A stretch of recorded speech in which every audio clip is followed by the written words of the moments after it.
these are the three companies that are presenting today, and really excited about it. We are sister companies in a sense, or joined now.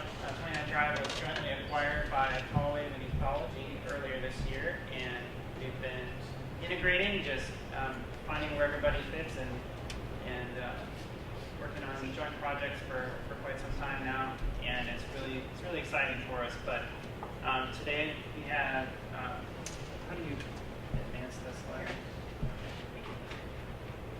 We have three people presenting that I begged and pleaded and recruited to present, because I think they're going to provide you with some excellent content and facilitate a really great conversation. We want it to be pretty interactive, so feel free to stop us anytime, and we'll do some Q&A at the end as well. But first, we have Jared Bailey. I have a tremendous amount of respect for Jared. I've been working with him for about a year on the Tech Council Startup and Entrepreneurship Committee, and now, of course, at Callaway 29 Drive. So you can see a little bit of Jared's background there, and there's a little bit more on him as well on the website and on the invite. But a long history with entrepreneurship and sales and marketing expertise. We'll be sharing some growth hacking secrets with you. And then Anna Brock, who's our content strategy manager at Ethology. We're talking about end-to-end customer experience. So the content is kind of what integrates everything, pulls it together from our perspective. In addition to the user experience, or just really empathizing with the customer at every point, every touch point in terms of a company's interaction with their customers. So Chelsea Winkle is our design strategist at Callaway 29 Drive, and she's going to share on. So I'll just say real quick too. I mean, Chelsea is really just excellent at distilling really complex issues or problems or information into something that's very digestible and simple and action-oriented. And so that's kind of her focus of what she does. And she'll be sharing regarding agile user empathy techniques, and she'll back that for you. But first of all, Jared, why don't you come on up? I think we switched the order. Yeah, we switched the order on did that. you? Okay. Sorry about that. Oh, okay. So we'll start with Chelsea then. All right, so these are the three topics you saw online, and we wanted to start with getting into the mindset of your customers. Then Anna is going to talk about creating that content based on that knowledge that you've built of your customer and that empathy that you built in your organization. And then Jared's going to talk about initiating that relationship and how you can do that to actually start selling and identifying the people that you need to sell to. A nice, beautiful title slide. So if you are on social media or using social media or want to talk about anything you see in the event today, you can use the hashtag growthhacking. That'll be used throughout, and then each of our contact info and Twitter handles are on the slide deck as well. Hey, come on in. So methods for agile customer empathy. So I always use the word agile in a very loose way. It's one of those terms that everybody sees, and they're like, oh yeah, everybody's doing that, we want to do that. But it has a very specific meaning in technology. So I use that term loosely to mean speed and what you can do in a short period of time with a group of people, and how you can work more quickly towards your goals. So empathy versus sympathy. My note's not coming up, but so you don't ever want to have to sympathize with your customer, because that means that you're doing something wrong. Having empathy prevents that sympathy, because if you get to that point, then you're doing something wrong. So it's kind of like being proactive and being able to create empathy and understand very specifically the needs, the pain points that your customer has. So as we kind of go along, I might just kind of ask you guys some questions. So to just kind of generally start to think about who your customer is and what ways you either empathize with them now, or maybe you don't. Maybe this is something that's completely new, and we'll kind of just touch on this throughout the process that we kind of go through this deck. So empathy. This is the empathy belly, and so this is like the most specific photo that I could find that would quickly help you identify what that means. So it's not just, sympathy is, oh, I'm so sorry you're sick, and you send somebody a card. Empathy is really understanding what that person is going through by having real world experience with that individual or that experience that they're going through. So really being able to understand that because you've felt what that is, you understand all of those different things that they're going through. So why does building empathy matter? Anyone? Helps to build a relationship. It does. It helps build a relationship. It's also proactive as opposed to reactive. Yes. Proactive is good. Reactive is slow. Anyone else? Get a better feel for what it is that they need. Yeah, absolutely. So that's really what we're going to be talking about is why all of these things matter and how that gives you a competitive edge against all of your competitors. When you can really empathize and understand those things, you can identify other areas that you can fulfill that you might not be doing already because you have that direct knowledge and can really empathize with your customers. So innovation starts with empathy. So we just mentioned that. Basically, the more you understand, the deeper connection that you have with those customers, the more you're going to be able to innovate based on those needs. So you might be able to align yourself with the needs of that customer. And we're going to talk a little bit more on that, kind of the deeper that we get into this. So developing those deep connections with the people you serve allows you to identify those opportunities more quickly than competitors. And again, empathy prevents situations that lead to sympathy or customer pity. So how to build empathy at your organization? So start small and build momentum. And I'm going to kind of hit on these again as we get more into the specifics. So humanize with your customers. So tell me, Steve, who is your customer? Well, my customer is usually the CEO or CFO of a corporation,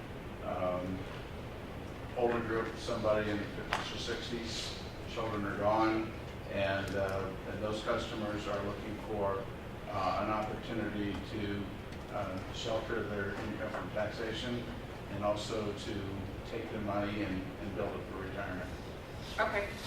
So how you would want to, if you wanted to build more empathy in your organization when you were talking about your customer, you would start to humanize that more. Like you already have that story, those are specific things, but you might say, Jeff Anderson is the CFO at blank organization, and Jeff has these pain points. Jeff wants to build his future. Jeff needs to do these things. So really bringing in that human element to your storytelling. So that's what I mean when we say humanize that, and we're really just going to talk about storytelling through this entire presentation today and how that really helps you to communicate across all those different means. So this other one is very, very important. Everyone is an active participant. So that means that everybody in your organization has to be building empathy for your customer. So it can't just be the marketing person or your designer or it has to be everybody at the organization, and we're going to talk about some different ways that you can do that and why that's important.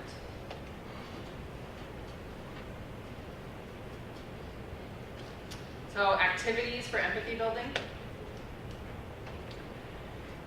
So here's that word agile again. So at the top of this list is the most agile, and then the further that you go down the list is the deepest connection. And so you can start at the top of the list and slowly build that empathy within your organization doing these different activities. So again, agile meaning quick, right? What can we do to kind of start that process to initiate? And then the deeper that you get, the more information that you get, the better the understanding, the more widespread that should be at your organization. So an empathy map, has anybody ever seen one of these before? Pretty straightforward. It's a really easy, fun activity to do in 15 minutes. So you could do it with everybody in this room. You could do it with anybody at your organization. And what you do is you quickly draw this diagram. You can use a whiteboard. You can use, we usually use like big sticky notes with our customers. And we want to kind of start to empathize with this person by putting out what we know. So Steve, you had said, well, we know these sorts of things already. So now we're going to give that person a name. And you might even have different audience segments within that. So you said it was CFOs and CEOs?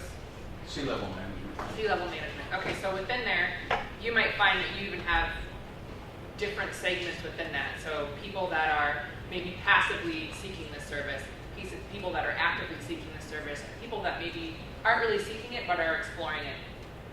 So it's important when you do this empathy map exercise to make sure that you're covering all of your audience segments. You might do this 3 times to start to develop these stories for each of these individuals within your customer base. So we want to think about what Jack, the VP of Sales, is thinking, seeing, saying, doing, feeling, and hearing. So we usually do this with a quick activity. Everybody has stickies, and we kind of go around and we establish, that person's name, a little bit of background information on them, and then we start to kind of brainstorm what we think that they're seeing in this experience. What are they seeing at their job? Who are they seeing? What are they saying about those needs that they have? What are they doing about it? How are they feeling about it? How is all that information making them feel? What are they hearing, either in their workplace or within this experience that they're having with your product or service? And then what are they thinking about that? So this just kind of takes us, I'm going to talk a little bit more about out-of-ego experiences. So this kind of takes us out of our, we know our customers are this and we list it, and puts us in their shoes for a minute and allows us to kind of flip our mindset to start to empathize with those things that they're thinking, seeing, hearing, doing, feeling. This is the easiest thing. It's super quick, and you can kind of use it to build that story moving forward. And so this is kind of built on the knowledge that you might already have, right? So you can turn this into persona. Probably everybody knows what a persona is, or has sometime, at one time or another, heard that term. So now we're going to start to fill in more information about this person. So based on your product or service, this information is going to be different, right? Their goals are going to be different. They might have one ultimate goal.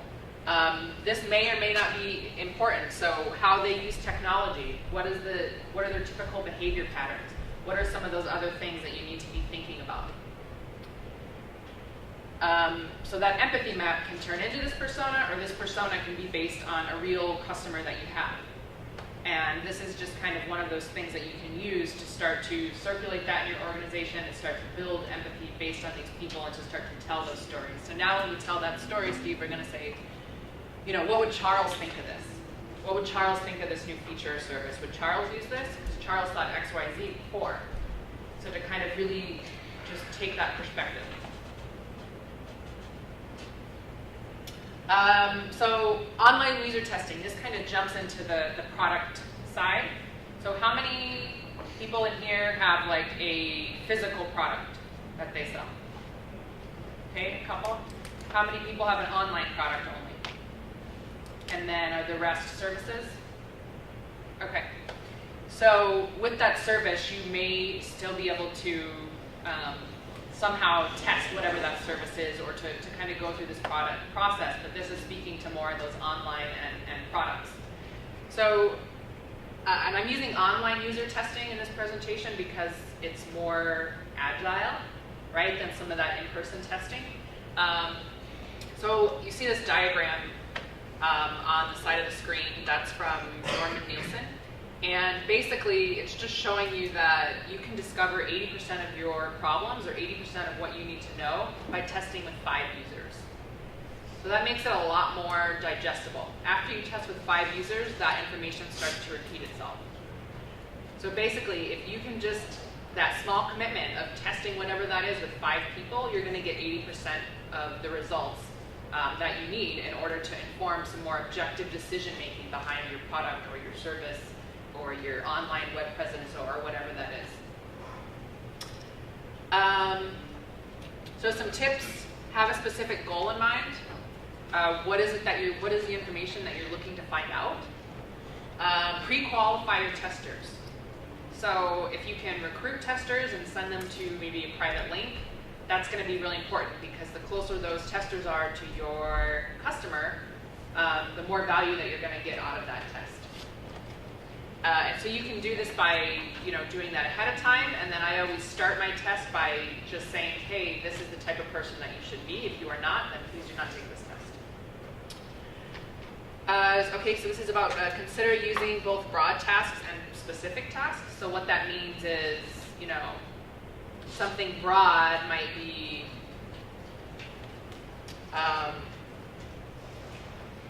where do you think you would go to find XYZ? Right? Because there could be multiple locations on the page that somebody might go to. A specific task might be register for an event using this link. So that's very specific. Clear and concise instructions, so just making sure that if your instructions are confusing, you're not going to get very good test results. So just being very specific. Beware of leading questions and bias on private tests. Test audience segments and demographics separately. So that's what we mentioned earlier, right? So within those CFOs and C-level, you might have people who are passive, active, and exploratory in that service. So you would want to try to seek out those people and to test them, to segment them, to test them individually. So you might want to test 5 from each of your segments to really understand how they vary or what the motivation is, or how do I get that passive person to become active. So there's a couple tools, online tools I'm going to show you, and this may, a lot of you in this room probably aren't the specific person that might do this type of testing, but it's very valuable to be aware of, and you can definitely gain a lot of perspective from it. So this is an online testing app called Verify app. It's super, super simple, super easy to use, and you can test concepts, or you can ask questions. So it doesn't have to necessarily be a design or a wireframe. And so they offer all of these different types of tests, and you'll notice I've crossed one out. It's called the preference test. That's because it doesn't work. It's awful. It never works because it's a preference test. And what we want to do is inform objective decision making about what it is that we're doing, not a preference. So what happens when you do these, we stopped using them because what happens is we were noticing that basically you're just getting inconclusive results. So we could run a preference test, basically shows 2 things side by side, and then you say, which one do you like? Or which one do you think does X, Y, Z? And what happens is we could run the same test 5 different times and get different results every single time. And people might click on something just based on a visual appeal, or, so basically what we found is that we don't think preference tests work, so we don't use them. So other types of tests you can do on Verify, yes, no test, a click test. So a click test is just saying, where would you click on the page to do X, Y, Z? So you can see this is like the type of result that'll happen. So if you're seeing this result, we always use the 80-20 rule for everything that we do. So if we can get to 80% of people doing what we want them to do, then we're successful. If it's under 80%, then something is wrong and we need to push that further and retest it again. So you can see that's definitely not 80%, like people are still kind of scattered, so something's wrong. They're not clicking exactly where we want them, so how can we be more concise, more specific about that to get to that 80% of what we want? So a multi-click test, that's just linking them together, so you can link a bunch of pages or screens together to ask people what they think. And so you can kind of go outside the box with this, so maybe you want to test, maybe do some more like needs testing where or a label test, right? That's always a thing. Like, what do we call this item on the page? And somebody from marketing has an idea, and somebody over here has an idea, and you sometimes pick something based on who has the loudest voice on the room, not on what the customer thinks that item should be called, right? So those are really easy things that anybody can test. So you put the test up and you say, which of these represents X, Y, Z to you? Or what does this word mean to you? And then you take that feedback and then you try to find that 80% to figure out what that objective decision should be made about your product or service or what you're calling it or whatever that item Memory tests, those are fun. So it shows a screen for, I think you can set the duration. It's around 8 to 10 seconds. And then people have to type in what they remembered about what they just saw. So that's kind of that quick validation of whatever it is this message getting across in that very short window of attention span that you have for somebody. Annotation, that's one I just mentioned. So you can upload a screen and then ask people to annotate based on the question that you ask. Mood test, that one's a little bit fun. So we did a mood test for ASU. It was a link in the footer, and they were trying to decide what to call, if they should call it donate, give, or contribute were the 3 words that we wanted to test. So we wanted to know, one of the tests that we did was a mood test. So how does each of these words make you feel? And then what do these words mean to you? And we did the annotation test. And so what that gave us was objective data to make that decision on what that universal link in the footer should be called across all ASU websites.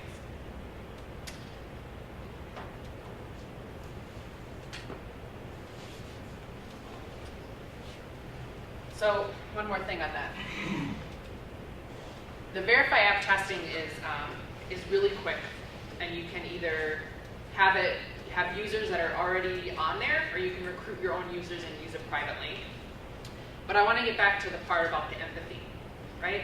So you've done this test, and so now what do you do with that? You have your objective decision about something, which is really good, but you have to think about also how you're going to still communicate that in your organization and why that matters. So this is really good for getting those specific decisions, but not as good for building the empathy, because it's kind of a test and a result that you're spitting out. Like, the test found this. So you're getting that objective decision, but it's not necessarily, if your goal is, everybody at the organization needs to understand this, then I would go with a different test. So for example, I did a lot of work for Career Builder for a number of years, and they're a sales organization. They didn't have any designers at their organization at all. And if you would have gone to their website, 5 years ago, you would know that, because it was horrible to use. It's had bad navigation. It was very difficult to complete these tasks. That's because they're a sales and engineering organization at that time. And so we spent a lot of time having to build that empathy within the organization in order for then it to become an initiative that the entire company needed to start improving that experience. And one of the ways we did that was with usertesting.com. So this is really cool because you have the video, right, of that experience that the person is going through. So when you ask them to complete a task, you're sitting there watching them get frustrated. You're watching them take a minute to do something that should have taken them 10 seconds. So this sort of testing, anything when you can have that, more one-on-one connection with who you're testing with, you're going to get better results for building empathy at your organization. And the other thing is you don't necessarily always have to, so this is an ASU mobile example, and before we were working on a web standards project in order for them to standardize certain things across every single ASU website so that it was easier for students when they were navigating between these different schools and degrees to find the information in the same place. And everybody is doing it different, right? So one school uses the navigation this way, one school uses the navigation this way. So another good way to test something is, say you don't have your product yet, or you're creating a new feature. You can test somebody else's. And you're going to get a lot of knowledge by you doing a user test on who you think maybe your top competitor is. And you're going to kind of gain, okay, now we know what's working and what's not working with something that's already built. So how can we take that knowledge and apply it to whatever we're doing now? So that's kind of a similar thing we did with ASU, is where we tested different university mobile navigations to see which ones were already testing better, and then incorporated that information into our new design. And usertesting.com is really cool because you can take these snapshots. So instead of making everybody in your organization watch 5-hour-long user tests, because nobody has the time for that, you can create these snippets. So whoever's doing the test can go in and take these snippets of these 10 seconds and create a new video, so you can just share out one link with everybody in the organization that shows all of these pain points or things that these different people are going through. And it's real. You hear it in your voice. You don't get that from a piece of paper. You see how much time it takes somebody to complete a task. You don't get that from a piece of paper. So it's really, you get a lot of empathy from having those experiences. So user comics, this is kind of fun. This is not really a method as it is a way for you to communicate and get back to that storytelling, right? So you've gone out, you've done some of these things. Now, how do you tell that story to everybody else? So there's some free templates out there that kind of have these people already built with these different facial expressions. I think they're PowerPoint templates. And you can start to fill in the story of what that experience was and start to share that out with people so that they have that knowledge. So it's kind of a cool, fun little thing in order to be able to share that information that you learned from that testing or from whatever that is that you're doing in order to build that empathy. Shadowing. Has anybody heard of shadowing? Job shadowing? Know what shadowing is? So this is a screen of some shadowing I actually did last Thursday with, we have a customer Appointment Plus, and we did some shadowing with their customers to see how they are using the Appointment Plus software in their job or organization. So this is Bob. Bob is the traffic manager at Barrel of Fun Snacks. They have a distribution center in Glendale. And Bob has been in his job for about 6 to 8 months. He came into this job knowing that he needed the software. So he actually chose Appointment Plus to use it within Barrel of Fun. He's been using about 6 to 8 months. So I went in and met Bob and just kind of shadowed him while he went about his day. So shadowing is really cool because you see that one-on-one real experience, and you get things that you don't necessarily get from a user test or from those other types of activities. So you're going to pick up on, it's the observation, right? So I can pick up on those signals that people send off, right? So if Bob is tapping his finger, or if he's, you can see when people are frustrated. So when you're shadowing, it's that next, so we're just moving down that list of most agile to deepest connection. And shadowing is, is about 3/4 of the way down the list, because now we're really able to experience what that person is experiencing because we're there while they're doing their job. So Bob was sort of impatient at first, and it actually took us a while to get some of the shadowing booked. And he, went through and tried to go through really quickly, like, oh, this is what we do, this is how we use it, okay, now what? So it kind of takes, does take that person to kind of, make people comfortable and to really communicate what you're there trying to learn. You're not there to interrupt their day, you're really there as an observer to just kind of see how they're using what it is that they're using, or how they're doing what it is that they're doing. So you're an observer, not really a participant, and really just there to kind of take all of that information in. And we actually did learn a lot from Bob, and he was a great person to shadow, and they used the product very differently than other people had used it, which is interesting. So we had talked about that 80% rule, that 80-20 rule as far as testing, and 80-20 rule as far as what you're trying to get to. And so as you start to build that empathy and build all of these things within your organization, it's also important, after you understand that 80%, to seek the 20%, to seek the people who are pushing what you're doing to the edge. So we call those people that are on the edge, right? They're living on the edge.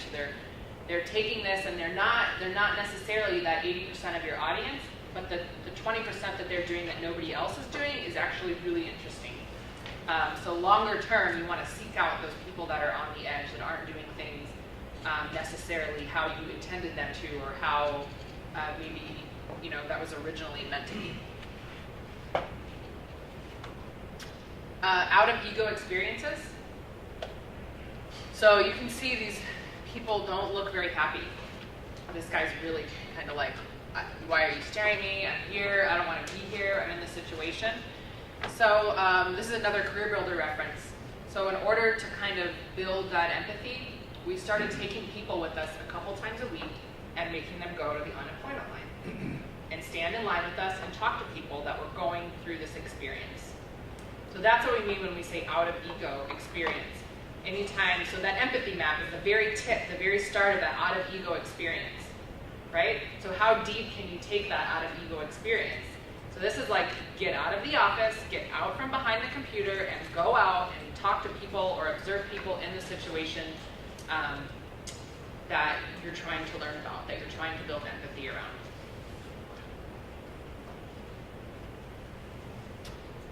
All right, so there's this concept of a customer experience ecosystem. This is something that we're working on at Anthology. It's called Heartbeat.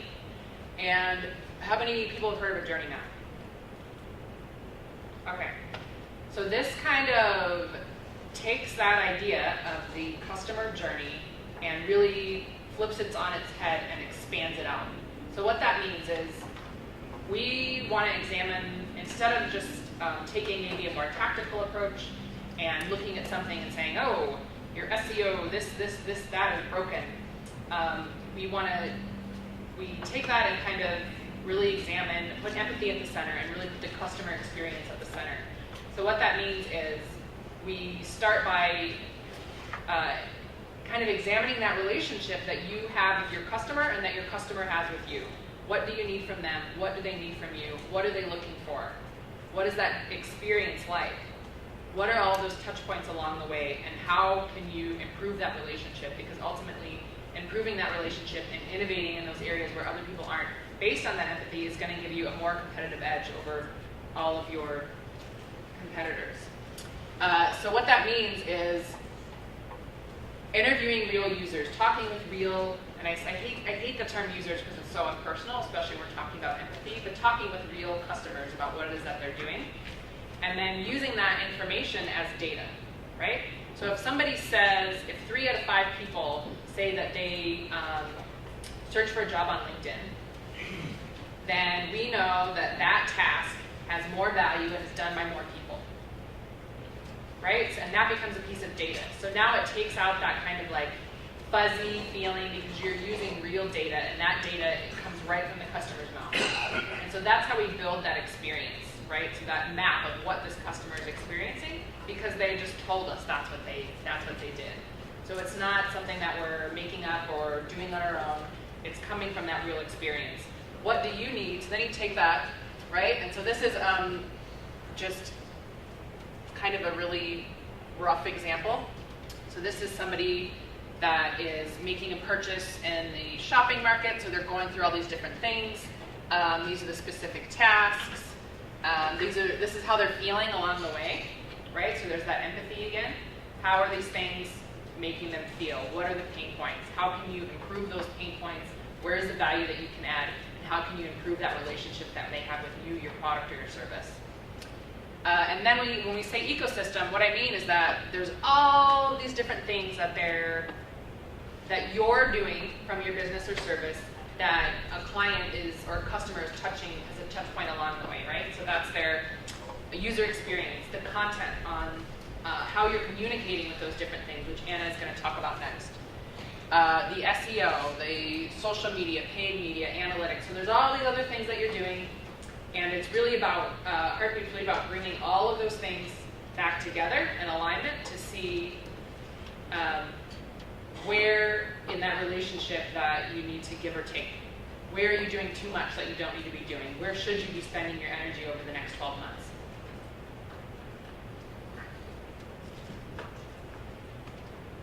So, sustaining customer empathy at your organization.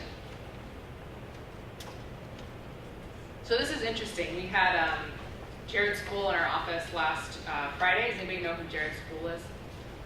A couple people. So he's kind of a titan in my industry, which is user experience interface web application. He's a pretty heavy hitter. So he came in, he talked to us for a couple hours. We had an open Q&A.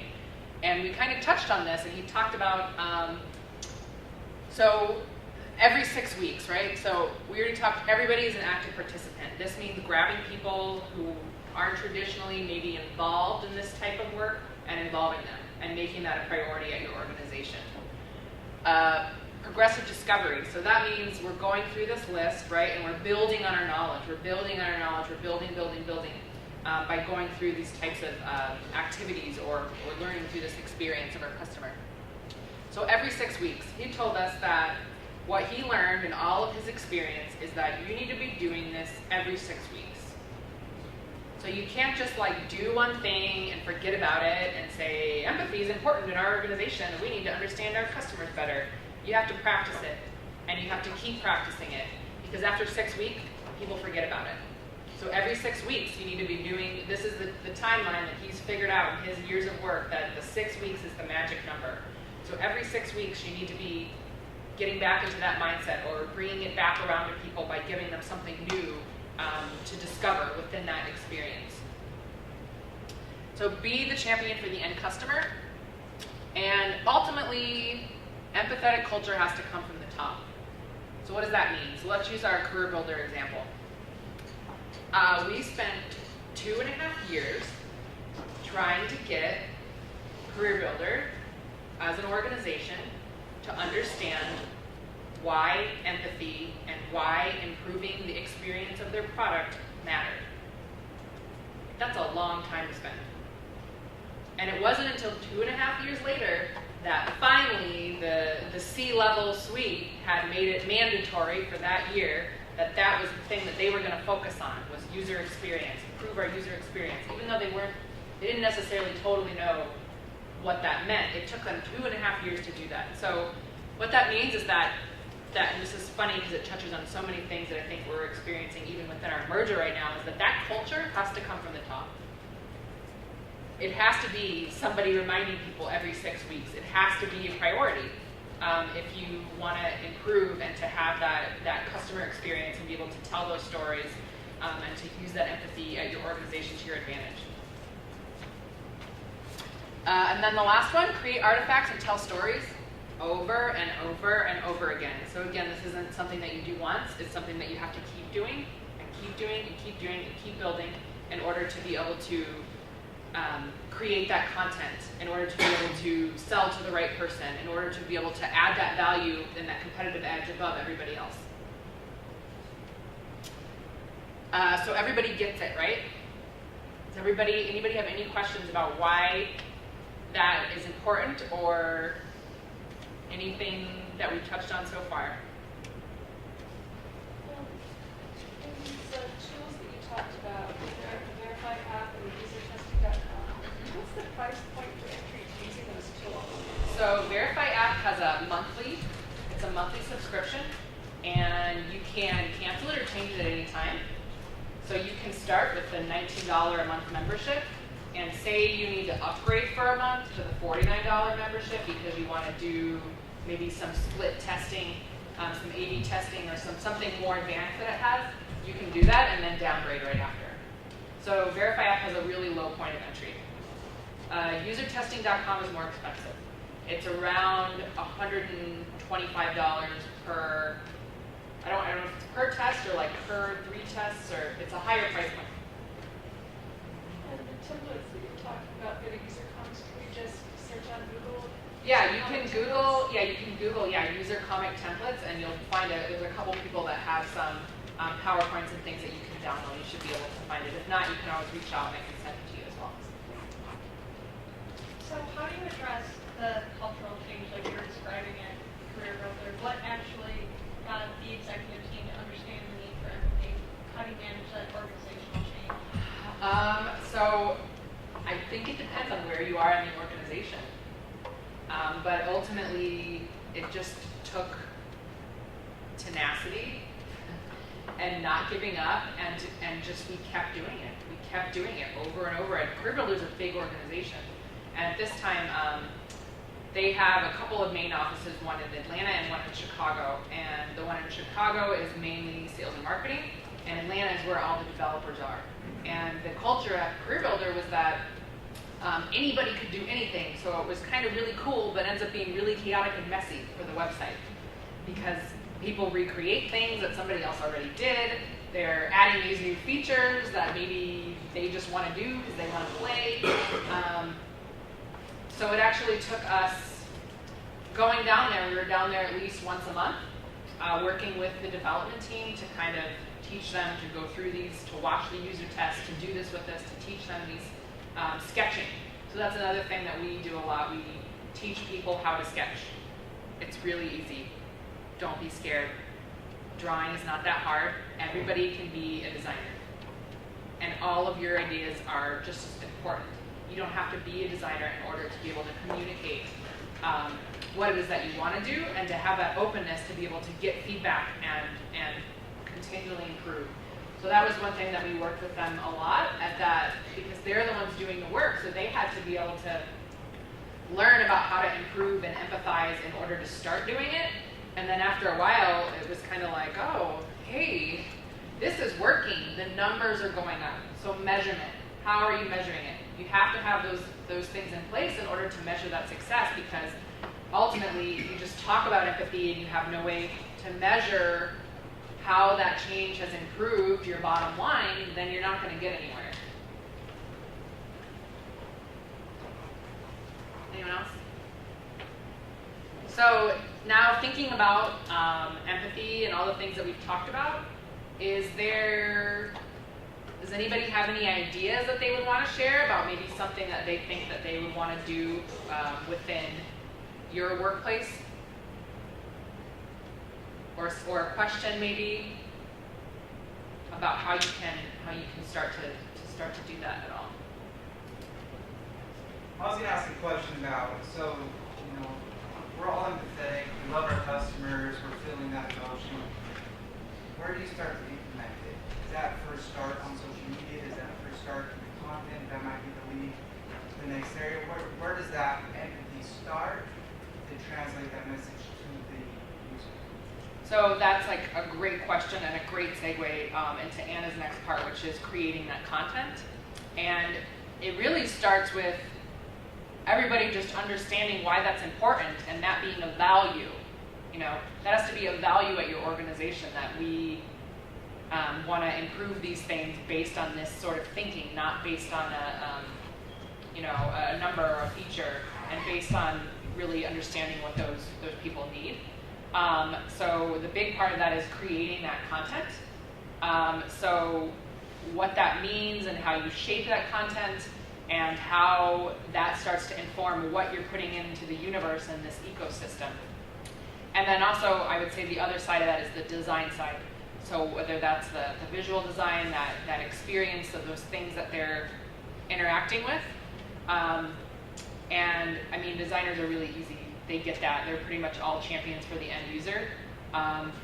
Most of the time, the reason that there's bad design is because somebody made them do something that they didn't want to do. So thank you. Thanks, guys. Anna, you're up. Okay. All right. So second act for tonight, we're going to talk about keys to content marketing success, and more specifically, how to create content that resonates with your target audience. So let's talk content. I think we can all agree with the statement that content can be amazingly powerful for both brands and their customers. Does anybody disagree with this statement? Good, because it's true. I've been a copywriter for a long time, and I've been working in content pretty much my whole career, and I've seen content do some amazing things. And it's really powerful, and especially now that we know how to empathize with our customers, we know their pain points, we can take our content to the next level.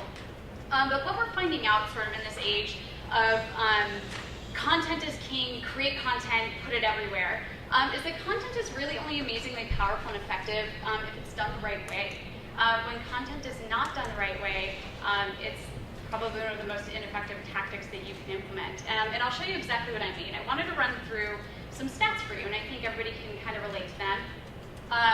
So Content Marketing Institute recently did a study, and it's 2015 benchmarks, budgets, and trends in North America. It's quite the mouthful, but there's a lot of really great information in there. They did one for 2014 as well. And is there anyone in here who also deals with B2C? Perfect. So they did a B2C study as well. The numbers are pretty much the same, just slightly different, but the trends are really similar. So keep that in mind as well as we're going through this. So they polled a lot of content marketers. And what they found was that, not surprisingly enough, 86% are currently utilizing content marketing. Just a show of hands, how many people in here are utilizing content marketing, whether it be social media, blog posts, white papers, emails? Perfect, so almost everybody. 86%, that's a huge percent of content creation that's going on. Yet what they found was only 38% actually believe that they're effective. How many of you can raise your hand today and say without a doubt the content you're creating is effective? One person. All right, I'm assuming you're using analytics and measuring and have goals. Perfect. Okay, we're gonna come back to that. So 38%, and you can actually even see that only 8% rank themselves as very effective. The other 30% are sort of in the I think we're effective zone. So the numbers keep going.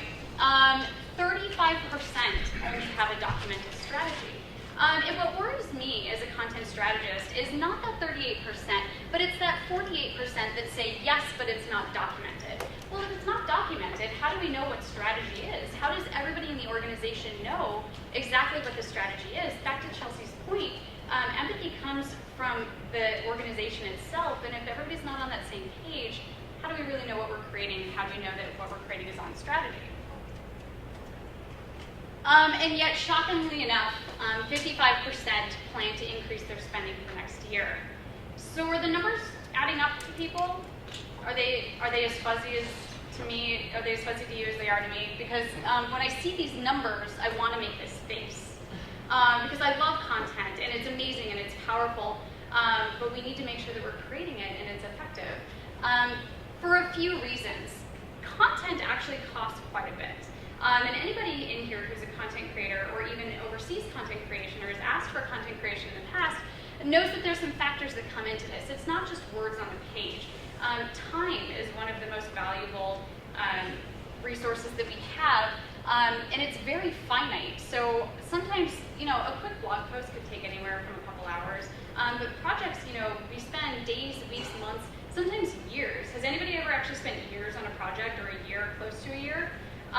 Yeah, it costs a lot of resources.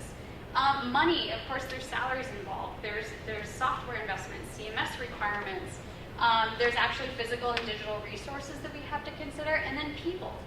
So when you actually break it down, when you're creating inefficient content, you're spending a lot of money. And that's a lot of money that could actually be spent elsewhere. So that's why we talk about effective content. So we want to talk about effective content today. So we wanted to give you a couple of keys to content marketing success. There's going to be 5 total. It's definitely not an all-inclusive list, but it's a way that we can sort of set everybody up on the same page and get everybody going with efficient content. So the first key to content marketing success is create a solid foundation. What do we mean by this? Well, content marketing and content itself is a lot like building a house, and we're going to come back to this house reference in a bit.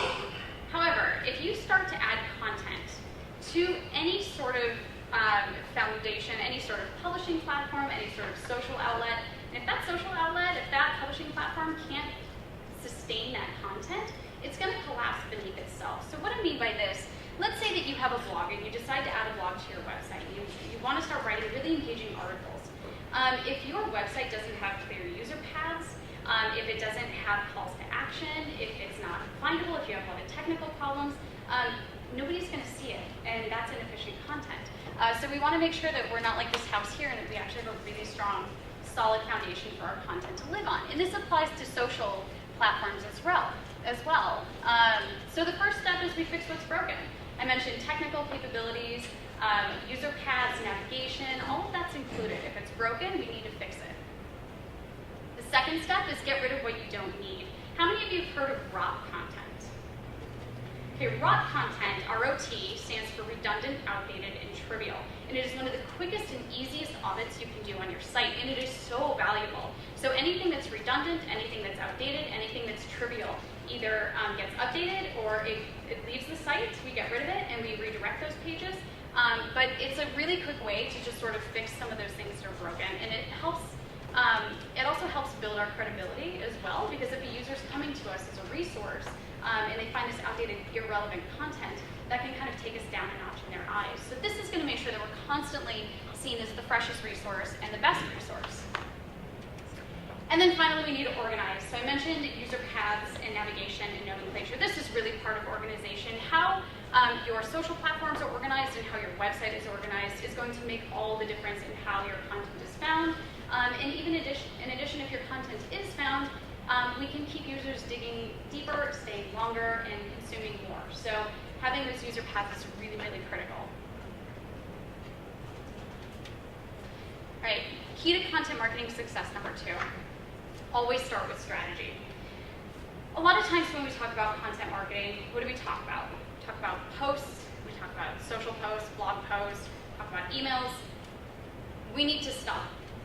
We need to stop focusing on the output, and we need to start talking about why. We need to essentially take a step back, start with strategy, prioritize and build our system first before we start thinking about what we're going to publish. We need to ask ourselves why we're doing this before we ask ourselves what we're going to publish. And one way we can do this is to implement a content strategy. Now remember, the statistic for how many people actually had a content strategy in place was incredibly low versus the amount of people who are actually doing content marketing. So this is where we can kind of help right-size that metric. How many of you actually differentiate between content strategy and content marketing? Okay, so handy little sheet here for you.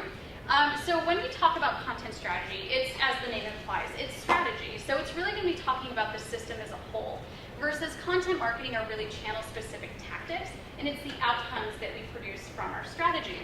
So our strategy is really going to be supporting holistic experiences. It's going to be focused on business goals, identifying exactly why we're creating content in the first place. And it's also going to start pulling in a lot of that empathy work that Chelsea mentioned. So we're going to start looking at user pain points and user needs. And we're going to talk about how they align with business goals. And that overlap is going to be really valuable. That's where we're going to start seeing a lot of effective content.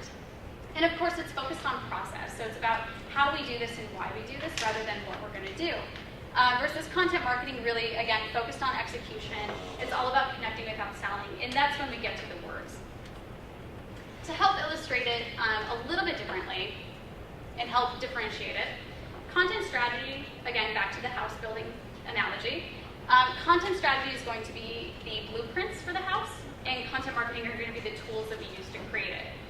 So here we have our goals and objectives, exactly why we're starting to create this content, and here we have how we're going to create it. So if it's to connect with customers and help them understand the value that we provide, maybe that's going to be through a series of informative blog posts. Any questions on the difference between those two? So, the third key to content marketing success is to balance business goals and user needs. So I mentioned this in the last slide about this is really where content strategy comes into play. And Chelsea has talked to you about many, many different ways you can gather some of your users' needs. And here's where we start to sort of bring them together and where our strategy really starts to form. So when we talk about content marketing, we're really talking about 3 players. We're talking about the brand, the visitors, or our customers, and then robots. So obviously, a lot of content marketing is fairly search-driven, and it has elements of search in it. I would just want to make a caveat that content marketing should never be used as a primary driver for SEO, nor should it be an SEO replacement. It's really part of the program. It's not the whole program.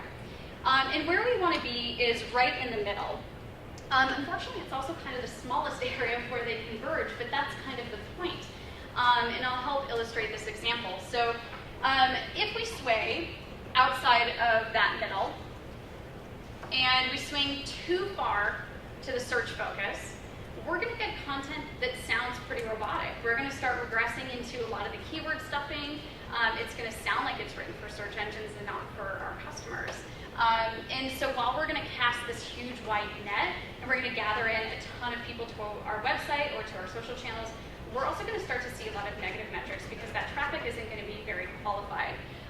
So you're going to start to see things like bounce rates increase, time on site decrease. You're going to get a ton of traffic, but does that traffic really care about what you're saying? Probably not. So we want to make sure we're not too search focused. we flip to the other side, we want to make sure we're also not too brand focused, because really the whole point is to empathize with our users and help solve their problems.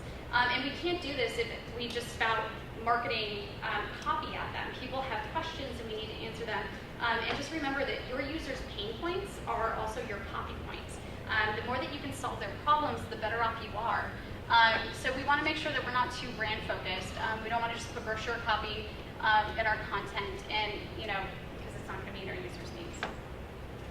And then finally, I've never really seen this happen, but I just wanted to bring it up.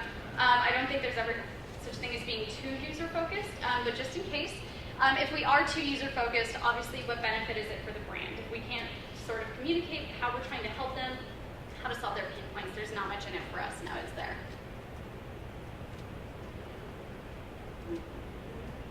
Okay. Key to content marketing success number 4 is find your inner storyteller. So we have our foundation, and we have our strategy, and we have an idea of who our customers are and what they want from us and the types of things they want to hear from us. Now it's time to actually tell our story. And the way that we do that is through our voice and tone. So for those of you who aren't familiar with working with voice and tone, there's a clear distinction between them. And the reason why it's so important is because our voice and our tone really dictates the types of stories we're going to tell and how we tell them and how well we tell them as well. So our voice is really our brand's personality, and it never changes. It's fixed no matter what the situation is. It's actually who our brand is as a person. But our tone changes depending on context. It's a part of our voice. So for example, if I were a brand and I were to deliver sad news to a friend, I would probably be very somber, I'd be very melancholy, versus if I were out at happy hour with friends, I'd be obviously very jovial, I'd be excited, I'd be laughing a lot. I'm still the same person in those two scenarios, it's just that my tone changes with context. And that's exactly how it goes with voice and tone. Just to help you illustrate exactly how this forms the stories that we tell, I'm going to go back to Chelsea's example of Appointment Plus. So you can see here I have a couple of screenshots. And Appointment Plus, they're really entertaining, but they're still straightforward and approachable. And you can see this by the fact that they have this fake quote from Abe Lincoln, which says, "Don't believe everything you read on the internet." So it's humorous, it's funny, it's not over-the-top hilarious, but it gives a chuckle. So they're very entertaining, and they have examples of this all throughout their website and throughout their copy. But they're also still very straightforward and approachable. It allows them to build some testimonials on a site, and it can speak directly to the users. It's very user-centric. So again, building in that approachability. If we juxtapose this with a couple of other brands that we know extremely well, like Starbucks, you can see that Starbucks' stories are completely different from Appointment Plus. So they're very human, they're very heartfelt, and they're very imaginative. You can see that in the way that they write all over their pictures. They have these cute little handwritten notes on their pictures. And also how they have sort of these artistic shots of, cups against the sky in the fall. So they can tell a completely different story. If Appointment Plus were to do this, it would look weird, and it would not feel authentic, and it would not be genuine. So again, just showing you exactly how our voice and tone shapes the story. To give you one more example, we have Nike. So everybody knows Nike, everybody knows that they're empowering, they're driven, they're passionate. If Appointment Plus were to post shots like this of people using their software, it would look really weird, and it would, again, feel really just unauthentic, and it just wouldn't look right. But Nike can do this because that's who they are.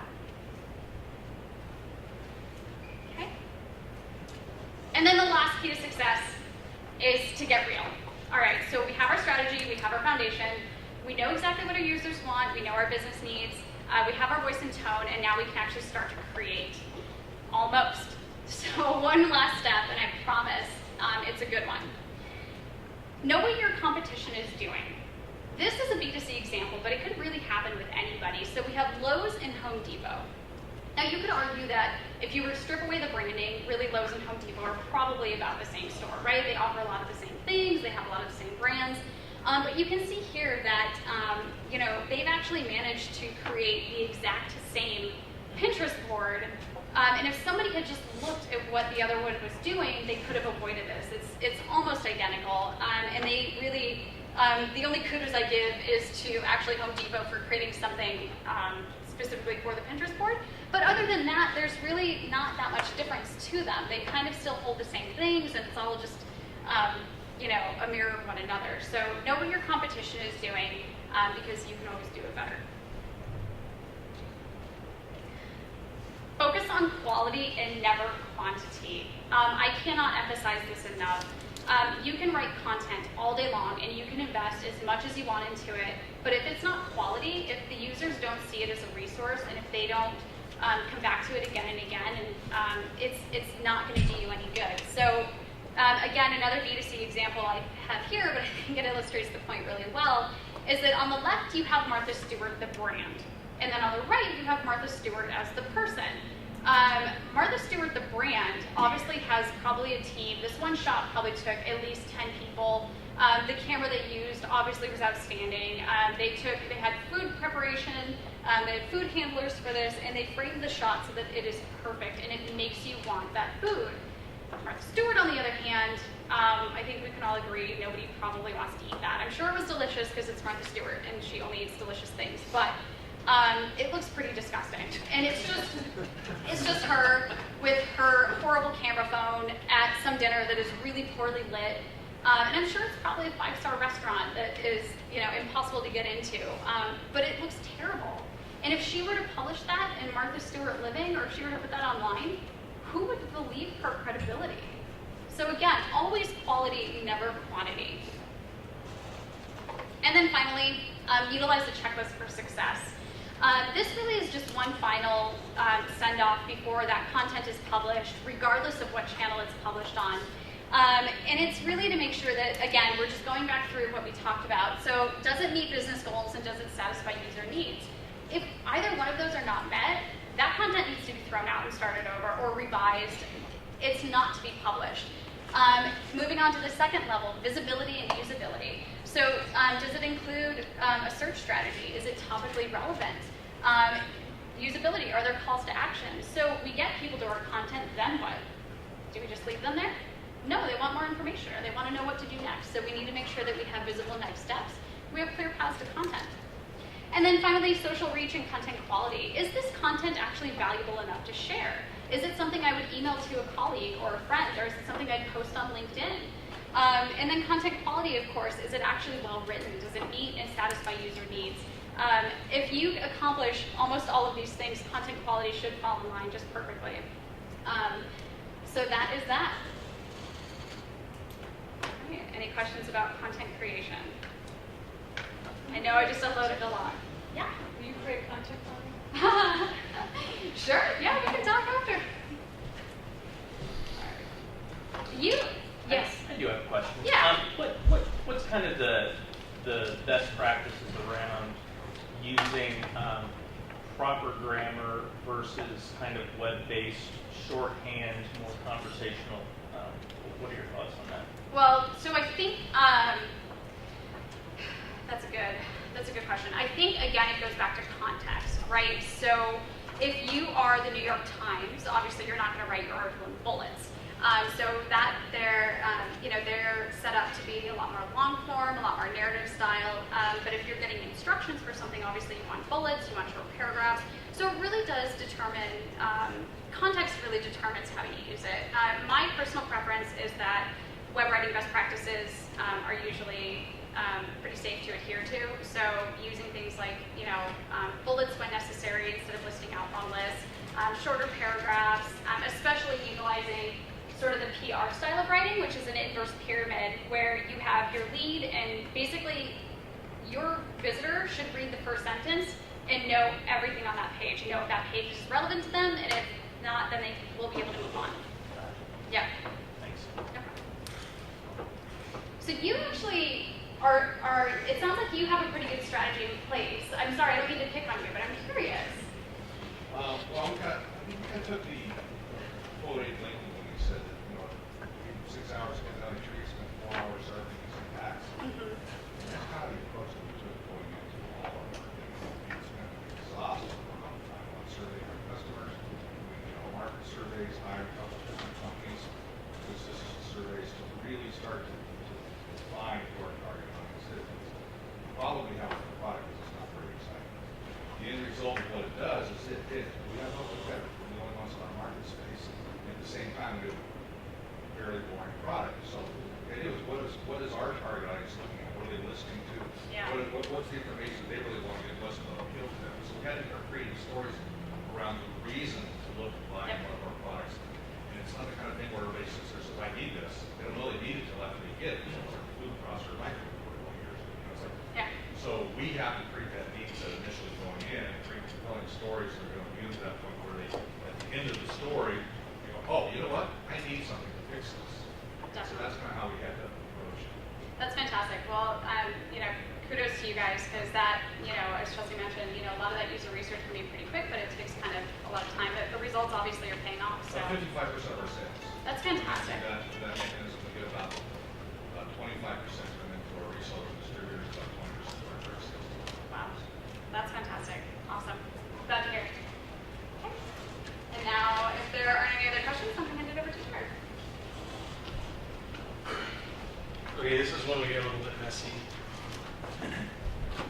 Is it fair to say that everybody here is a marketer of some type, even though you might wear multiple hats? Is that true of this group now? I don't come to a lot of DMA events. Okay. Who here is in a company under 10 people? Okay, keep your hands up. Okay, who here gets involved in selling in your company? Okay. And then who here has sales reps that they work with in your company? Everybody keep your hands up there. Okay, now other people just raise your hand. Keep them up if your sales reps do a really, really good job. All right. What percentage are you went down? Is there a ratio I'm going for? All right, so what we're going to talk about, we've been talking about empathy. We're going to talk about something that's really applicable. I want you guys to have something that literally starting tomorrow you could do. So we're going to get a little kind of hand-to-hand combat here, but I come from a sales background, specifically in tech startups. So I've been through 3 startups, 3 exits. They were all messy, and we learned early on when we had no resources and no people and no finances or funding and no brand, how to go out and sell and how to really sell when nobody knew who we were and we didn't have a lot of bodies to do it. Now, what I do at Tallwave is a little bit of a factory for startup companies. We do some innovation stuff with enterprise, but most of what we do is with startups, and we produce them, we work with them, we invest in some of them. We just announced today, we just launched a early stage seed fund, which is the only and first of its kind in Arizona. It's about a $13 million fund. So we're really actively looking for companies in that seed, maybe Series A level. But if you go to Tallwave's office, you'll see a lot of other companies that are there. And any given day, we're building companies. So we hire operators out of startups, people with biz dev backgrounds or marketing backgrounds or finance backgrounds or product user experience backgrounds. And then we platoon them into these little startups that maybe 1 or 2 or 10 people can use tops. And we deploy and we think about and build strategies for doing things faster as a company. So anytime you're innovating and putting a new product into the market, your ability to find product market fit quickly, meaning I have the right product, the right marketing around that product, and the right sales process if I need sales. Your ability to bring those things together fast and get to the point where you have what we call product market fit, which is everybody wants your stuff. That's kind of critical to survival in startups. Now, what we've done, because we work with startups and we never have any money, is we do experiment a lot with things like user acquisition. We experiment a lot with different sales methods that really haven't existed before, at least I haven't seen before in my time. And I have this nice little laboratory of about any given time, let's say 10 companies, and I get to test a lot of things all the time. So we're going to talk about some stuff that we do that's a little bit countercultural, some things that I think might help you or might help your sales rep as they go out there. But it really does, it starts with empathy. Now, before I go on, I'm going to teach you this stuff, and you'll be able to go out tomorrow and start this. We'll hand it to your sales rep, and he or she will be able to start doing this. Doing it is easy. Doing it really well takes a little bit of work. So we actually teach a workshop called Growth Hackers, Growth Hacker Sales Prospecting Workshop. And some of you have been in it. Ken was in it. Ken reminded me of something fun the other day that came up. in the workshop. So we actually build these prospecting systems in the 3-hour workshop. So live, we build a list of customers, we build messaging, we show you all these great ways to go out and reach them. I think in the workshop, Ken goes, wow, I just got a lead. Like I just found it. Did you get a lead or was it? We got a meeting with Petco. Yeah. In the middle of the Yeah, which was really weird. That was the first time I've seen that. But why we do this is because we started experimenting with this a few years ago. And when you can't afford to add a body to go fill your funnel, right? The funnel is the lifeblood of your organization.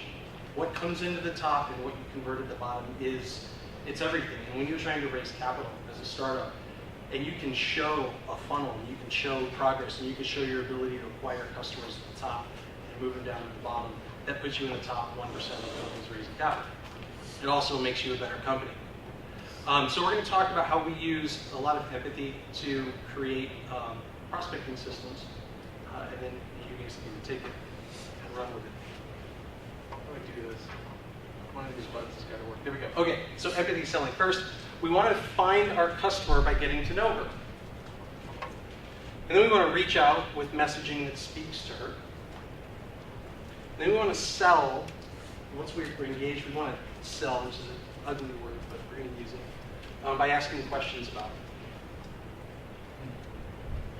So first, we need to find our customer, and this starts by building a really good list of our customers. And it's amazing to me, we talk to even large enterprises, and you ask them, do you know all of your customers? Do you know them by name, where they are, what companies they're working at, and how to get to them? And most people don't. And I don't know if a lot of people in this room do. But do you know everybody who is your buyer? Do you have a list of them? And do you have a plan of how you're going to go out and meet them? So who is your buyer? So let's think about how our buyer describes themselves. And let's say for our purposes, we've got some product or service that we're selling into the HR or finance division of the company. So our people might call themselves a VP of Human Resources.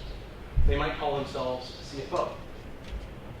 They might be in particular industries, right? They might be in manufacturing or supply chain logistics or computer software, whatever it is. We also need to find them by the geography, right? And we may say we want to sell to everybody. The fact is the ones that are in the Southwest are really the ones that are going to listen to us. So we have to figure out geographically where's our sort of our low-hanging fruit. And then we might define them by company size, right? Over 50 employees, under 500, right? Some kind of metrics to figure out company size. And there's a lot of other things that we can start to describe. And then I'm going to pause for a second. I'm going to talk about Boolean expressions. Has anybody here heard of the term Boolean expression? Okay. Boolean expression is something that's available to us every day, every time we log into Google. Right? Google supports what's called a Boolean expression. Boolean expression just means that we're going to use special characters and stuff to build searches that are better searches that are more useful to us. So for example, if I'm searching for peanut butter and jelly, I might search for peanut butter in quotes, because I want to see when that shows up, and jelly. So I want to look for stuff where peanut butter and jelly shows up, and I'm going to put it in brackets. That's going to make sure that it shows up. Or I might just be searching for the term PB&J. Or I might be doing PB&J. These are just different ways of doing it. And I want to do all of that with the word sandwich that shows up. So I want to look all about stuff about peanut butter and jelly sandwiches. And by the way, there's a PB&J that's like an apparel company. I don't want to see stuff about that. So I'm going to start taking out words like apparel. It's a mathematical expression for defining your search, right? It's really important for the next step. Because in LinkedIn, we'll talk about LinkedIn, there's lots of tools that we can use, but LinkedIn, in their advanced search, if you've ever used LinkedIn's advanced search, right? LinkedIn has a big search field right in the middle, and then right next to it is a little link that says advanced. That gets us to the advanced search. And then we click on something that says people, and it opens up all these goodies. And LinkedIn supports Boolean expressions. So we're going to focus on the title field today. We're going to talk about how to build just a really good list of your customers, and then some cool hacker ways to use them. So first of all, if I'm building a Boolean expression, just to kind of show how it builds, if I look for people who describe themselves as VP of HR, and I put this expression into that title field, I'll get about 6,900 results. If I add CFO to that, so if I say VP and HR or CFO, I get 124,000 results. Now, if I add some nuances to it, in LinkedIn, people don't always call themselves VP. Sometimes they call themselves Vice or SVP or other things.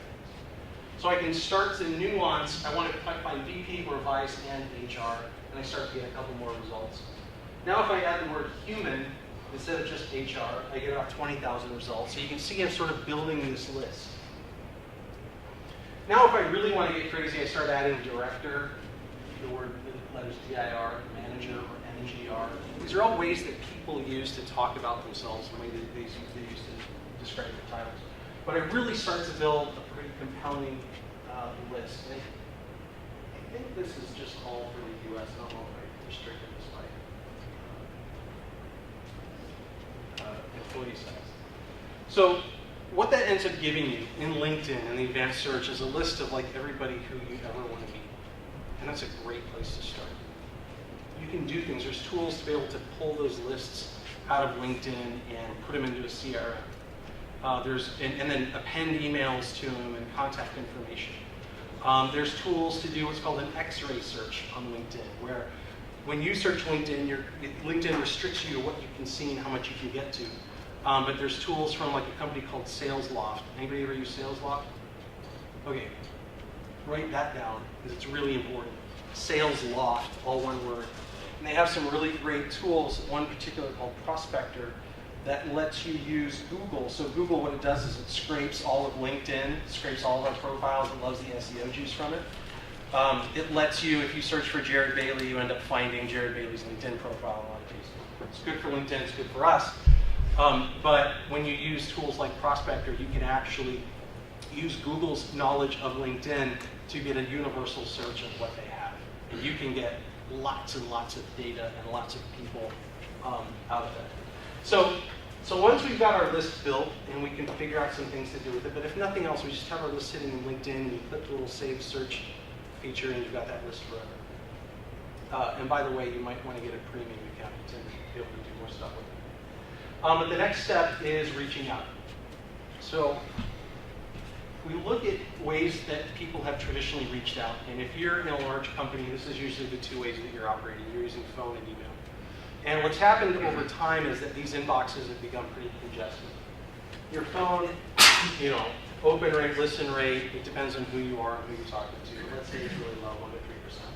Your email open rate is going to be from 1% up to 30%.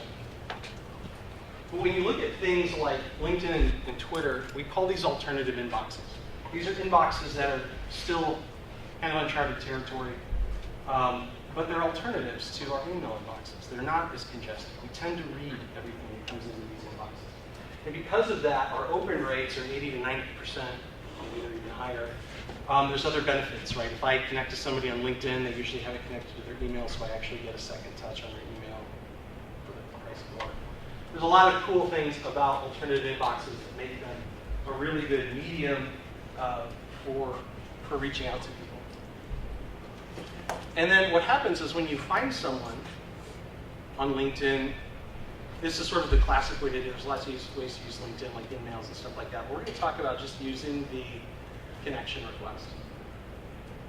How many people have ever connected to somebody and actually changed this message? I'd like to add you to my professional network on LinkedIn. Thank you.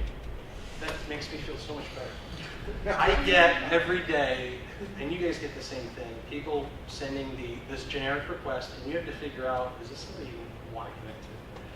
So what we teach our companies is to really focus on this message and really be empathetic to who you're reaching out to and figure out what do they value and how are we going to create a relationship. We're not going to sell anybody anything on this. In fact, we have 300 characters to play with, so we can't even say that much. Marketers hate this, right? Marketers want to write dissertations on all the value and the bullet points of things we can provide. I love this. It makes you talk like a human being. It forces you into this sort of box. So different approaches that we can use with our 300 character limit. One is first of all, figure out what's valuable to them. And sometimes what's valuable to somebody is that they're respected and recognized for their background. In fact, I would almost argue that's probably the most valuable thing that we all have. So the need advice approach is like, it's really powerful, right? Hey, we're launching a new product into a legal space. And your background implies that you're kind of an expert. I would love 5 minutes of your time to tell me if I'm on the right track. That's a really, really effective approach. We use this to go out and test markets and to fill funnels all the time. And be really conversational with it. Don't worry about spelling errors. In fact, you might want to engineer some spelling errors into your message, because this is how humans talk to each other. Another approach is building a community. Hey, we've got a user experience community in this town that's burgeoning and pretty impressive. 20-minute drives in the middle of it. And building a community around what you do and inviting your customers into it and making them part of that community is a huge way of getting connections. Looking for a contact. Hey, look, I know you're busy, but somebody at your company deals in this. Can you help me connect with that person? Try to nickel for every time our CEO, Jeff Pruitt, sends me an email from somebody asking him who deals in blah, blah, blah, and I get that. It happens all the time, but it's a very effective approach. Launching a new tool approach. So, hey, we're launching something new. It's kind of interesting. This is why we're building it for somebody like you. I'd love to get your feedback on it. Tell me if this is something that's cool. And then announcing a big event approach. Hey, we've got this big BMA event coming up. We'd love to see you there. We're trying to increase attendance, or we're doing some big vote or whatever, pitch event, something exciting. But announce a big pitch. Your goal is to really get that connection, right? Because with that connection comes a few things. First of all, you can now message to them freely. Be careful with that, though. Don't spam people. You can also have their contact information. If a lot of people don't know this, but if you go into LinkedIn, you go into networks, and there's a little button that looks like a little gear, and you say export my contacts. You can literally export all of your contacts from LinkedIn. Their names, titles, companies, email addresses. And then you can drop that stuff into all sorts of really cool things, right? Ways to market. Okay, so we've sent this initial connection request. Just mechanically, just so you guys know, most people don't reply to initial connection request. It's hard to do it. It's clunky with the app and everything else. Your real bread and butter is going to be that follow-up. So once they accept the connection, within 24 hours, you're messaging them back saying, what's your name? Gerard. Gerard. See, I get Gerard a lot because I have 2 R's in my name. I say, Gerard, thanks for connecting. And I'm going to reiterate some of the context I gave you in that 300-character thing. I'm going to say, like I said, we have a new event launching, or we have a new product launching. And then I'm going to give you a call to action. We'd love to talk to you for 15 minutes this Thursday. Or here's a website to go register for the event. That could be your call to action, right? So that's how we're messaging people. Now, the other important thing, what does LinkedIn give the other person that an email to them or a phone call doesn't give them? So I'm reaching out to a potential customer or prospect. What are they getting out of this? What's coming with this connection request? Profile. Your profile. Context. Who the hell am I? And why should they care? Right? And that's what's great about LinkedIn is it's this immediate ability to start to create a relationship without them having to agree to anything. And so a really important part about reaching in over LinkedIn is optimizing your profile. LinkedIn, if you're in sales or you're an executive in your company, should not be your resume. It should be your resume, that's in there. But primarily, if you're responsible for business, for creating relationships and connections, your LinkedIn profile is your brochure for why somebody should connect to you. So a couple of things to keep in mind with your LinkedIn profile. Tagline. If you leave the default tagline, you get something really boring that says SVP of marketing and blah, blah, blah. You can change this. You just go into this edit button, and you can change your tagline to anything you want. Why the tagline is important is as you're connecting to people, viewing profiles, and they're just seeing your little snippet, they get to see your tagline. And if your tagline is something compelling, your goal is to get them to look onto your profile, right? So something to grab them and something that sounds great. I happen to be hiring a biz dev director, so you know we're going to Now the next thing you need to worry about is your picture. Please, you don't have to be an attractive person, but please have a good picture. Something that maybe is you smiling, that maybe is going to make somebody believe that you're a pleasant person. You know, you don't have this intense look on your face like you're going to sell the hell out of them. That's another bad one. But go get a professional headshot. It costs you like $50 from your cousin. Next thing you need to worry about is, oh, by the way, when you change your picture, like for some reason when people change their pictures and it shows up on our timelines, like anytime you make a change to your profile, you show up on people's timelines. For some reason, people like to click when they see a picture's changed. So pictures are a good way to just get some optics. Now, the next thing we want to worry about is our background. So this is the thing that comes immediately under our picture. What most of us write is, Jared Bailey is a business development professional, 15 years, yada, yada, yada. What I want to do is I want to give a snippet of what my company is and what our value proposition is. Because I want them, that's the first thing that they're going to read. And I want to give them some context to why they should connect to me. So in my world, I connect to a lot of investors, a lot of startups, a lot of different types of people. So ignore this part. But what I say is, Tallway was founded by ex-Google, Yahoo, and Microsoft Night Crossing execs and entrepreneurs. We're a new kind of venture development firm for the digital web industries. We call ourselves a commercializer, a factory for sustainable companies. We're always looking for startups, accredited investors, senior operators, mentors, yada, yada, yada.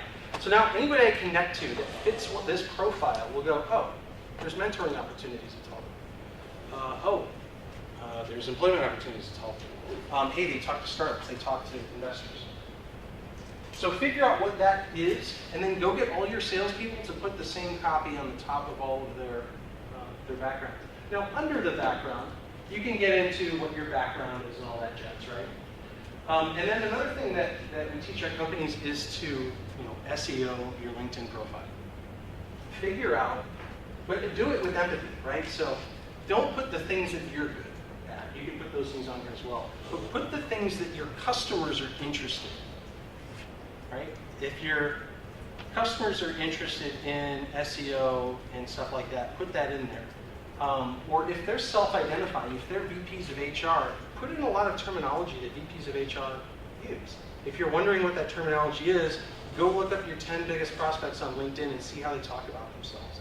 Pull those keywords into your profile, and you'll find you'll start to show up on more of their searches when they're searching for stuff. And it's just comma separated. And LinkedIn, even if you're lucky, it's like a random tool, but as you're editing it, sometimes they give you a tool that says, hey, here's the top 10 keywords that you should incorporate into your description. They literally tell you to put it in like comma separated. And then the last piece is skills. So we've all seen that skills section, and they've gamified it where we're all like endorsing people for skills and we don't even know if they're actually good at it. But we do it anyway because they endorse us back. Figure out what skills your customer is using to describe themselves. And then load those skills up here. And then get all your friends to endorse you for those skills. The reason we do this is because your customer is live on LinkedIn. They're searching for things, they're finding things are showing up in their timeline. And as you fit their interests, you're going to start showing up on their timeline as you post things. Or as they do searches for people, you're going to show up in searches. So that's why we want to SEO our profiles. Okay, so now we go into a little bit of the growth hacker stuff. Most of our startups have like one entrepreneur, like maybe one guy, two guys, and they're building a product and they're fundraising and they're doing all this stuff. And the actual amount of time they have to prospect in a given week might be 2 hours, if I'm lucky. And then they're on planes here and there and all that kind of stuff. But the investors are all looking at showing your traction, what are you doing, what's working, who's buying from you, all that stuff. So it's this game where they have to sell stuff but they don't have time to do it. So we started using things like LinkedIn and some other tools and technology and really, really low-cost stuff to try to solve for this. So let's just look at the numbers. How many prospects can a full-time person touch in 1 month using this method? So if I had nothing else but like 40 hours a week to just sit on LinkedIn and contact all of my prospects, how many touches do you think your salespeople make per month with like a brand new person? If you had to guess, throw out some numbers. One sales rep, oh, sorry, in a week. How many people in a week can that sales rep sort of hit kind of brand new? If they do it right, maybe 30. 30? 5 a day. Yep. 35 a day, maybe they're making some phone calls. So with this, in a week I can do 500 people. In a month I can do about 2,000. What happens to your business if you're reaching out and making 2,000 new connections every month? You can't follow up on all. You can't follow up on them. Right, so you need to be judicious about what you do and how you meter it, right? You need to figure out what the right number is. But right now, your acceptance rates for a LinkedIn connection, even if you just use the standard generic line, is like 60%, I think is what we track. So as you increase and improve that messaging, improve that. Who has that kind of time though? I'm still in the same bucket. So obviously, if I have a sales rep, he's got 2 hours to prospect. I'd rather him do this with all of my open rates and all the advantages I get on LinkedIn over phone calls or whatever. I'd rather him be doing this. But still, my entrepreneur doesn't have a whole lot of time. These guys do. This is an outsourcing group. I think these guys are out of But Odesk, Elance, Fiverr, these are all services that have opened up this whole new ability to be able to take resources and do really machine work and do it at really low cost. So now it's viable for me to have a single sales rep that only has 2 hours of prospecting time. And I can wrap around that guy 40 hours of this type of prospecting activity. I can fill his calendar and his day with all these new connections for him to run and because I'm using LinkedIn or Twitter, I don't actually have to have that sales guy be the person sitting in a seat. I can have someone else logged in as him, using the messaging that he would use, reaching out to the people he would reach out to, but doing it in a way that I can measure it, I can record it, I can track it, I can look at conversion, I can do all sorts of systems things that a marketer likes to do, but I can do it at the sales level. So this is where you as marketers can start to educate your salespeople and your VPs to say, it's called sales specialization. It's breaking apart the sales functions into their discrete parts, like prospecting, or closing, or qualifying. These are all discrete sales functions. And then figuring out how to create systems for the most important functions. And if you can systematize the top of your funnel, and you can do it at scale, that's the fuel for the entire engine. And it's available to us now. Okay, so are you guys good with that? Let's talk about that real quick before I go on to the last section. How am I doing on time right now? Okay, so we'll finish this section up pretty quick. Any questions on this part so far? Really scary stuff. Yeah, how do you retain that empathy when you're having Fiverr run your social media for your sales person? Because the empathy comes into the system that you build. The empathy comes into the list that you're building, the rules around that list. Who do I want to talk to? Who do I not want to talk to? The messaging that you use, and then, these are human beings. We like to use the Philippines a lot because they're really entrepreneurial, great English speakers, that sort of thing. And you can give them scripts and you can have them talk about certain nuanced things as they're going through. But that's where the empathy comes in. Is you have to know your customer and then build lists of lots of those people. And then build messaging that resonates. What you're doing then is you're now managing your sales funnel like you're managing your Google AdWords report. You're at the end of the week, you're saying, is my message resonating? Did I get 20% conversions or 80%? Can I A/B test the message that I'm using? What happens in my A/B test? So we start to think like marketers apply to a sales funnel. Any other questions? Is that good for now? Okay. So navigating the first date. We deal a lot with startups who don't come from sales backgrounds. So we have to do a lot of kind of like, this is how you talk in the first meeting. This is your goal of the first meeting. This is how you get get your customer talking. How you really gain empathy is really what we're all about in this first meeting. The problem is, startups don't make this mistake. I think a lot of sales reps make this mistake. They go in with their 60-page PowerPoint deck and they vomit all over their prospect. And they really don't get to the point where they're empathetic. So there's a book that I really like called Customer Centric Selling. If you haven't read it, it's by Michael Bosworth. CustomerCentric.com is where you can find it, or find it on Amazon or whatever. The reason I like this, I've been using this my whole career, is it gets the sales rep to spend the entire meeting asking questions, and like a split second of actually offering anything of value. And what you'll find is that customers, they love that. They find credibility in that.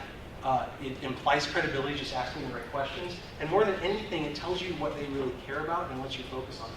So customer-centric selling. I'm going to give you a tool called the Solution Development Prompter. It came out of this book, but we use it a lot. But why do you use it? So we want to get away from being this guy. He's a used car salesman.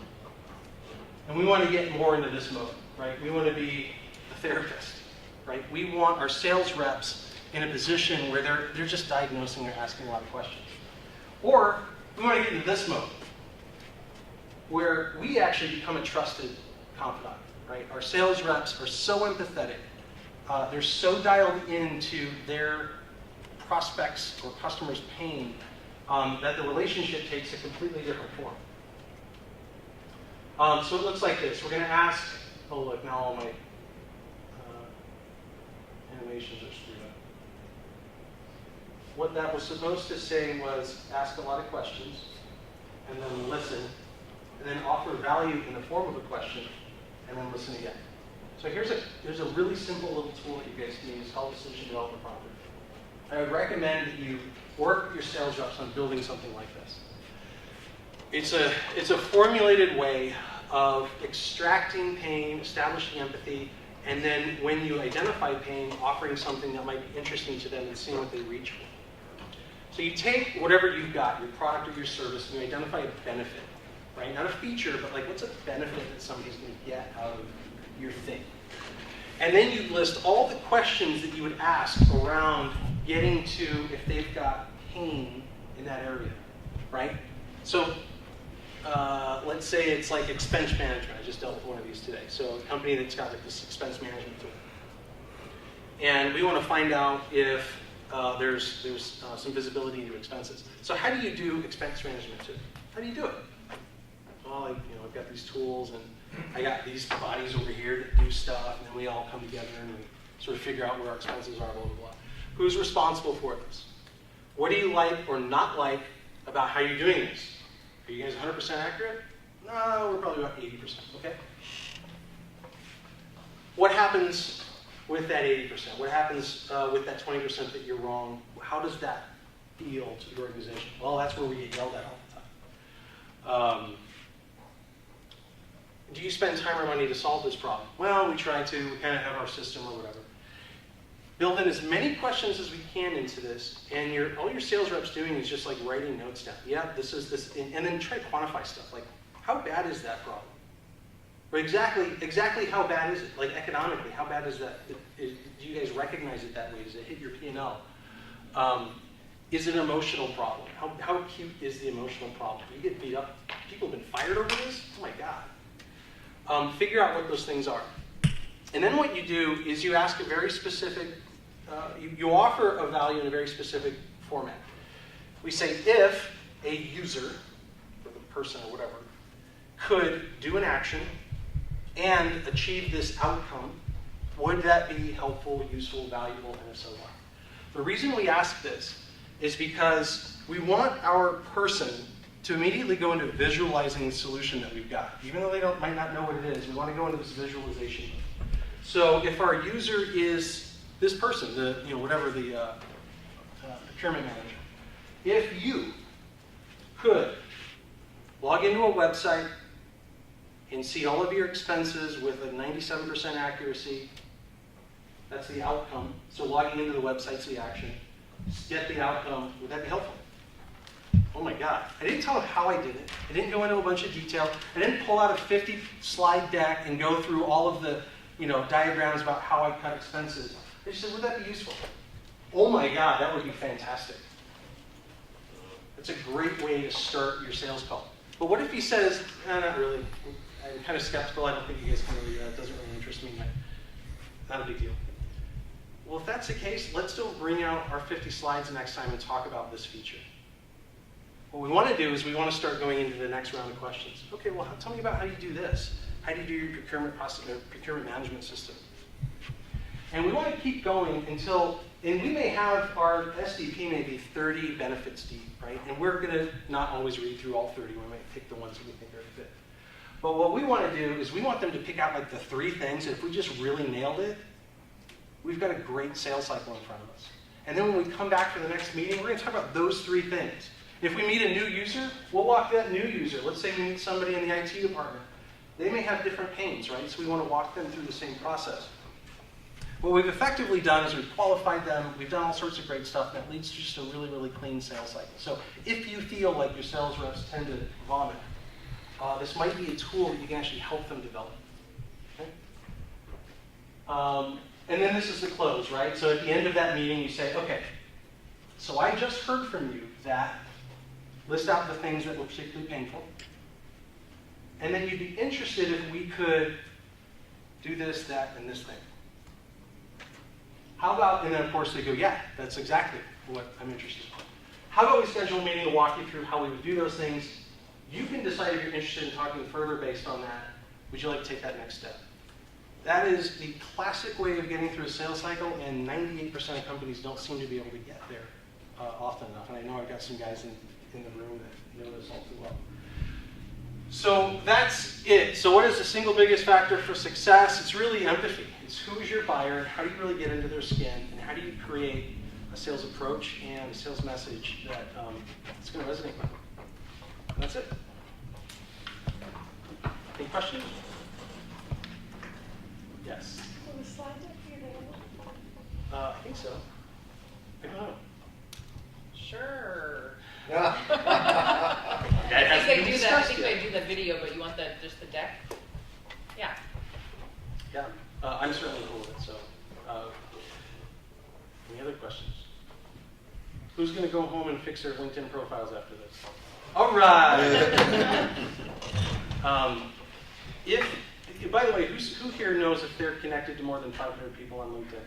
Raise your hand. It's good. I would recommend everybody try to hit that number. LinkedIn, the utility of it is astronomically better the more people you connect to. It's a different social network than Twitter. It's different than Facebook. It's a professional social network, and you really do get a lot of utility by connecting to people. If you want to connect to me afterwards, I will not accept if you send me a generic connection request. But if you say, hey, good job at the BMA thing, I will definitely accept. And now I'm going to get like 30 connection requests. Yeah. I know a few times I'm guilty of this, and I know other people have complained about it as well, where they're, the people you may know you're looking through, where people have accidentally, where it says connected on LinkedIn, hit connected and it sends a generic. Right. How would you recommend recovering from that? That's a good question. I don't know if you can retract the connection request. Or just like, I don't think you can get it back. We haven't found out how to get it back. If I there don't is, think I it's would love to possible. know. If you can't, how would you recommend? Because you can't, once you've sent a request, Yeah. Unless they accept, would you just recommend, generally the times I've done it, luckily it's been within my own organization or industry, like somebody who I know personally, have a really good relationship with, where we've been able to just go back and forth. But if it's actual prospect, and they do actually accept you, how would you recommend? Oh, if they accept? Yeah, Oh, great. recovering from the generic. Oh, well, one thing that you can say anytime, all the time, people say, how'd you find me? You say, oh, LinkedIn suggested you as a connection request. Because they do that all the time, right? And I use those. So that's kind of or you can say, I was looking at your profile, I was looking for somebody with your background, I'm really interested in what you're doing. Let's grab coffee. That's my best recovery is, oh, let's get together. This is how fortuitous. There's a lot of tools, we teach them in our workshop. There's a lot of tools also. Let's say you found your person and they don't connect to you, right? And your connection acceptance rate should be north of 50%. If it's not, you're doing something wrong. You're messaging wrong. So fix your message. And don't let it go 10 days.